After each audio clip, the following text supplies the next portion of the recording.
Hello mother, સ્વાગત છે તમારું માઇન્ડ બેબી કેર ચેનલમાં। આજનો વિડીયો દરેક માતા પિતા માટે ખૂબ જ મહત્વનો છે, કેમ કે છેલ્લા કેટલાક દિવસોથી સમાચાર તેમજ સોશિયલ મીડિયામાં આ વાયરસ એટલે કે ચાંદીપુરા વાયરસ વિશે આવી રહ્યું છે અને ઘણા માતા પિતા ડરી પણ ગયા છે કે આ વાયરસ શું છે, કેવી રીતે ફેલાય છે અને સૌથી મહત્વનું કે આ વાયરસથી બાળકોને કેવી રીતે બચાવ। તો આજના વિડીયોમાં આજે આપણે ખૂબ જ સરળ રીતે વાત કરવાના છીએ ચાંદીપુરા વાયરસ વિશે। તો આજે આપણે જાણીશું ચાંદીપુરા વાયરસ શું છે, કેવી રીતે ફેલાય છે, તેના લક્ષણો શું છે, તેનાથી બાળકોને કેવી રીતે બચાવવું જોઈએ, તેમજ આ સમય દરમિયાન બાળકોને શું ખવડાવવું જોઈએ અને ખાસ મહત્વની વાત કે બાળકોને ક્યારે ડોક્ટરના ચેકઅપ માટે લઈ જવું જોઈએ।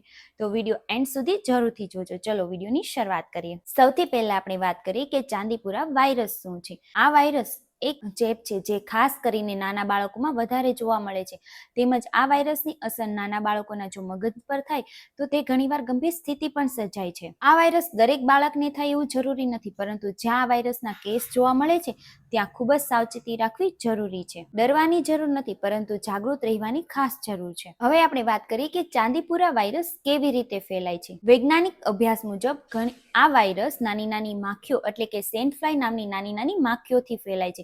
ખાસ કરીને ઘરમાં રહેલી દિવાલોની અંદર તિરાડની અંદર જે નાની માખીઓ રહે છે તેનાથી આ વાયરસ ફેલાઈ શકે છે, એટલે કે ઝીણી ઝીણી રેતીઓની અંદર આ નાની માખીઓ રહે છે જેનાથી આ વાયરસ ફેલાવાની શક્યતાઓ વધી જાય છે। સામાન્ય રીતે તો ગંદકીવાળી જગ્યાએ તેમજ ભેજવાળી જગ્યાએ તેમજ જ્યાં વધારે કચરો છે એવી જગ્યાએ અને ઝાડીઓમાં વધારે જોવા મળે છે, એટલા માટે ઘરની આજુબાજુ સ્વચ્છતા રાખવી ખૂબ જ જરૂરી છે। ચાંદીપુરા વાયરસ ખાસ કરીને કયા બાળકોમાં જોવા મળે છે? મોટાભાગના કેસમાં આ વાયરસ 9 મહિનાથી 5 વર્ષના બાળકોમાં વધુ જોવા મળે છે, તેમજ 15 વર્ષ સુધીના બાળકોને પણ આ વાયરસનો ચેપ વધારે લાગી શકે છે, પરંતુ નાના બાળકોની રોગપ્રતિકારક શક્તિ ખૂબ જ ઓછી હોય છે, જેના કારણે આ વાયરસનો ચેપ નાના બાળકોને ખૂબ જ ઝડપથી લાગી જાય છે, એટલા માટે ખાસ ધ્યાન રાખવું ખૂબ જ જરૂરી છે। તો હવે આપણે વાત કરીએ કે ચાંદીપુરા વાયરસના લક્ષણો કયા હોય છે।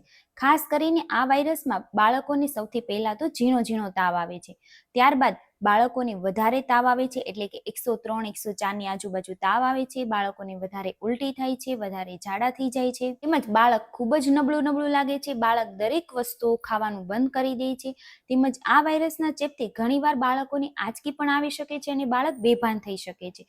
તો ખાસ યાદ રાખો પેરેન્ટ્સ, જો આવા લક્ષણો બાળકોમાં દેખાય તો તમારા નજીકના ડોક્ટરનો સંપર્ક જરૂરથી કરો અથવા તો બાળકોના ડોક્ટર પાસે તરત જ જવું જોઈએ। આ વાયરસની સારવાર જેટલી જલ્દી શરૂ થાય એટલી સારી શક્યતાઓ રહે છે। તો હવે ખાસ મહત્વનું આપણે વાત કરીએ કે ચાંદીપુરા વાયરસથી બાળકોને કેવી રીતે બચાવવા જોઈએ। સૌથી પહેલા તો આપણા ઘરની આસપાસ ખૂબ જ સ્વચ્છતા રાખવી જરૂરી છે। ઘરની આસપાસ અથવા તો ઘરની અંદર કોઈ પણ કચરો અથવા તો ગંદુ પાણી ભરેલું ના રહે તેનું ખાસ ધ્યાન રાખવું જોઈએ, અને ખાસ કરીને બાળકોને સાંજના સમયે ફૂલ સ્લીવના કપડાં પહેરાવો।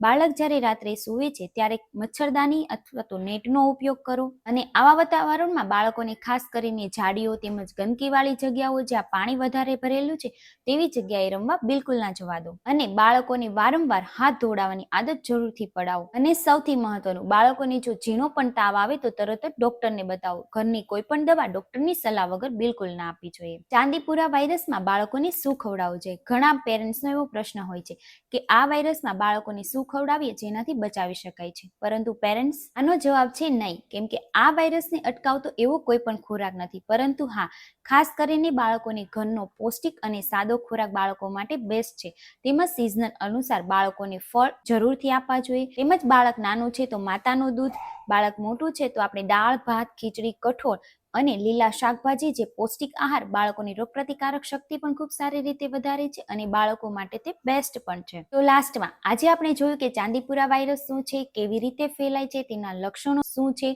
કયા બાળકોમાં વધારે જોવા મળે છે, એમાં શું સાવચેતી રાખવી જોઈએ। તો યાદ રાખો, આ વાયરસથી ડરવાની બિલકુલ જરૂર નથી, પરંતુ સાવચેતી રાખવી ખાસ જ જરૂરી છે। જો બાળકોને તાવ અથવા તો આ ગંભીર લક્ષણો જણાય તો એક પણ ક્ષણની રાહ જોયા વગર ડોક્ટર પાસે તરત જવું જોઈએ। અને તમને મારો વિડીયો ઉપયોગી લાગ્યો હોય તો મારી આ વિડીયોને બીજા પેરેન્ટ્સ સાથે જરૂરથી શેર કરજો, જેથી આપણે બીજા માતા પિતા સુધી આ માહિતી પહોંચાડી શકીએ। અને આવા જ નવા વિડીયો જોવા માટે મારી ચેનલને લાઇક, શેર અને સબસ્ક્રાઇબ જરૂરથી કરજો। Thank you.